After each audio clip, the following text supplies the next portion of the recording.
শোনো আরিফ, তুমি যে পেছনের দরজাতে ঢুকেছো এবং এখানে আমার সাথে তোমার দেখা হয়েছে, সেটা যাতে কেউ না জানে, বিশেষ করে বাপ্পি আর সাজিদ যেন টেরই না পায়। এখন চলো ভেতরে যাই, এখানে আর এক মুহূর্ত থাকা নিরাপদ নয়। সাজিদ, তুমি তুমি এই রাতের বেলায় মতিন ভাইয়ের অন্ধকার ঘরের ভেতরে কি করছিলে? আর ঘর অন্ধকারই বা ছিল কেন? মতিন ভাই কোথায়? আরে রাশেদ ভাই, আরিফ, আপনারা আপনারা এই দিক দিয়ে। আমার বাবা কোথায়?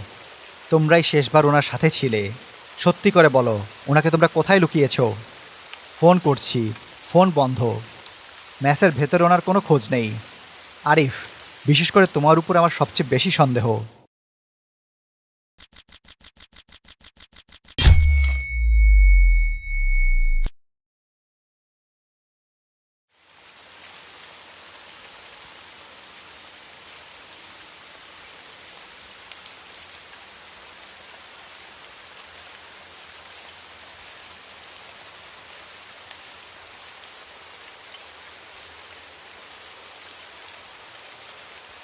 রাত 11:45।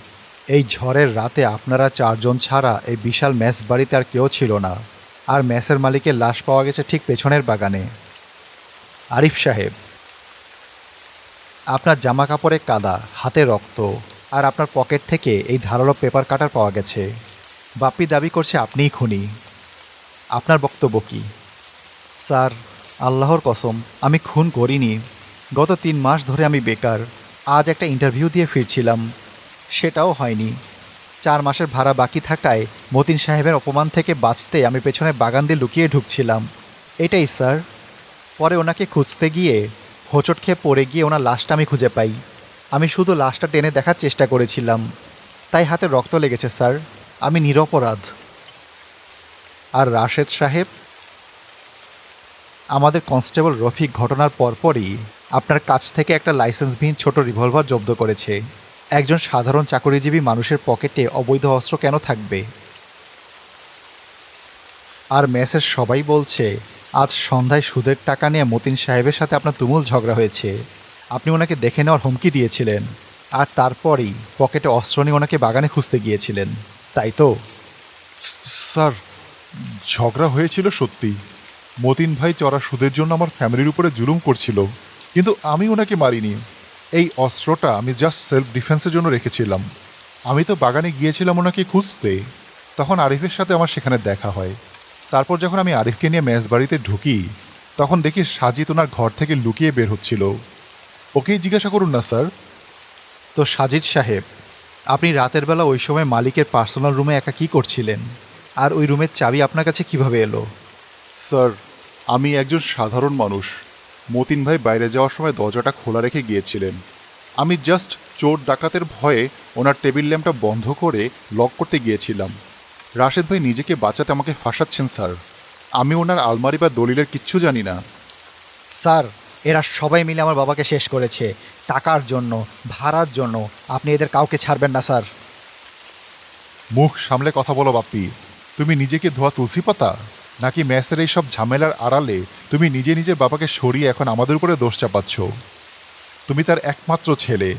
উনি মারা যাওয়ার পর ওনার সব বিষয় সম্পত্তি তুমিই পাবে, আর আমরাই বা ওনাকে মারতে যাব কেন? এই রাশেদ, একদম মুখ বন্ধ রাখ। তোকে আজকে আমি...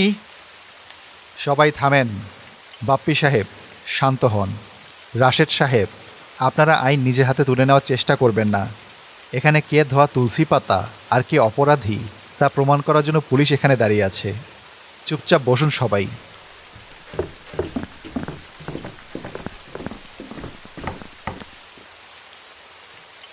মতিন সাহেবের বডি আমরা ফরেন্সিক ল্যাবে পোস্টমর্টেমের জন্য নিয়ে যাচ্ছি। মাথায় আঘাতের ধরন এবং ফরেন্সিক রিপোর্ট না আসা পর্যন্ত এই মেসবাড়ি পুরোপুরি লকডাউন থাকবে। আপনারা 3 জনের কেউই রিপোর্ট না আসা পর্যন্ত এই মেসবাড়ি থেকে এক কদমও নড়বেন না।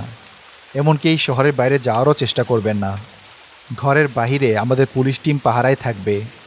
কোনো রকম চালাকি করার চেষ্টা করলে ফল ভালো হবে না কিন্তু।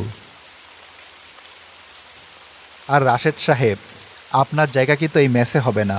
আপনার পকেট থেকে যে লাইসেন্সবিহীন অবৈধ রিভলভারটি পাওয়া গেছে, তার জন্য আপনাকে এখনই অবৈধ অস্ত্র রাখার দায়ে পুলিশে হেফাজতে নেওয়া হচ্ছে। রফিক, একে গাড়িতে তোলো।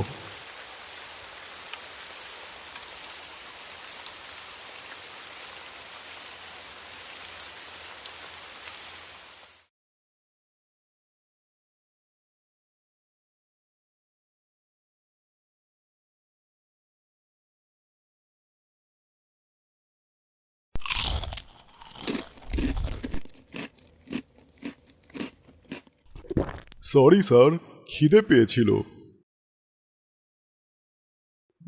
মানে, কেসটা নিয়ে সারা রাত মাথা খাটিয়ে আমার পেটের ভেতরের ইঁদুরগুলোও মার্ডার করার প্ল্যান করছিল। তবে আপনি যা করতে বলেছিলেন, আমি সবার ব্যাকগ্রাউন্ড আর মোটিভ নিয়ে একটা খসড়া রিপোর্ট তৈরি করেছি। এই মেজবাড়ির 5 জন মানুষের মধ্যেই কিন্তু ভিকটিমকে দুনিয়া থেকে সরিয়ে দেওয়ার মতো মোটিভ ছিল। 1 নম্বর, ভিকটিম নিজে। এলাকায় ওনার পরিচিতি ছিল রক্তচোষা বাড়িওয়ালা হিসেবে। সুদের ব্যবসার নামে মানুষের উপর যে জুলুমটা উনি করতেন স্যার, তাতে এলাকার অর্ধেক মানুষ ওনার উপরে ক্ষিপ্ত ছিল।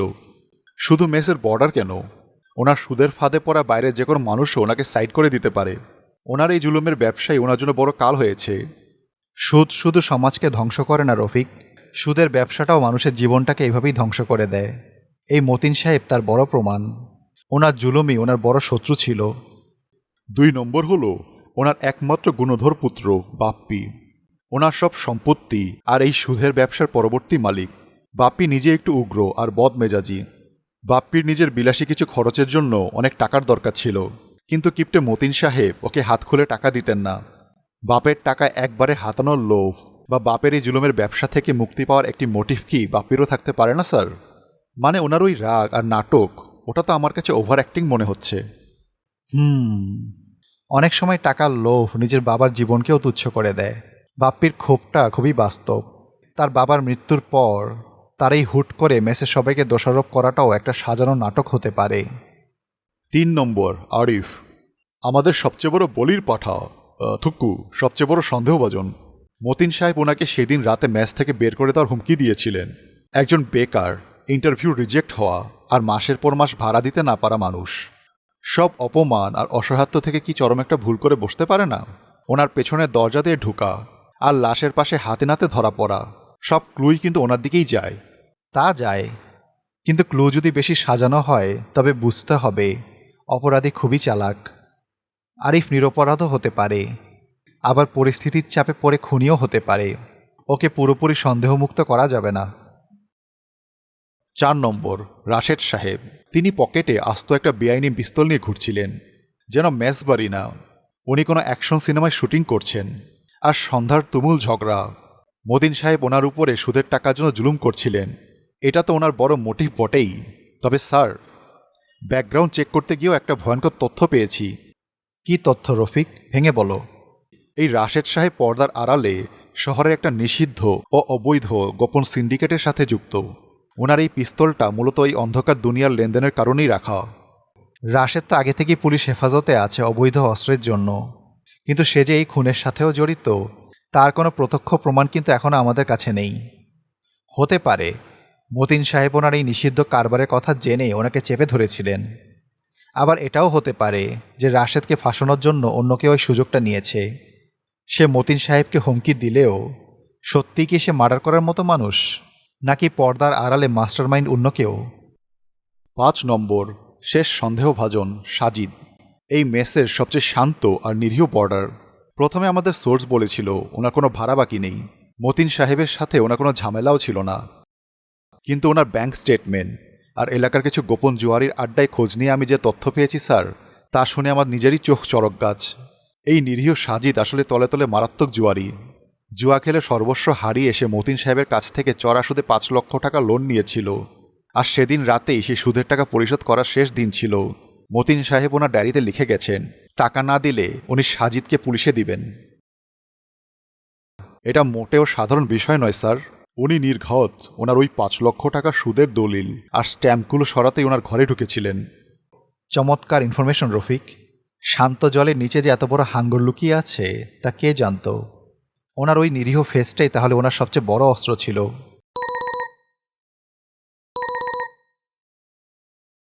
হ্যালো, আসসালামু আলাইকুম। জি, আচ্ছা ঠিক আছে, আমি আসছি। রফিক, ডায়েরিটার সাথে নাও, ফরেন্সিক ল্যাব থেকে কল এসেছে। পোস্টমর্টেমের রিপোর্ট রেডি। ফরেন্সিকের রিপোর্টই বলবে এই মেসবাড়ির শয়তানের ফাঁদের আসল অপরাধীকে।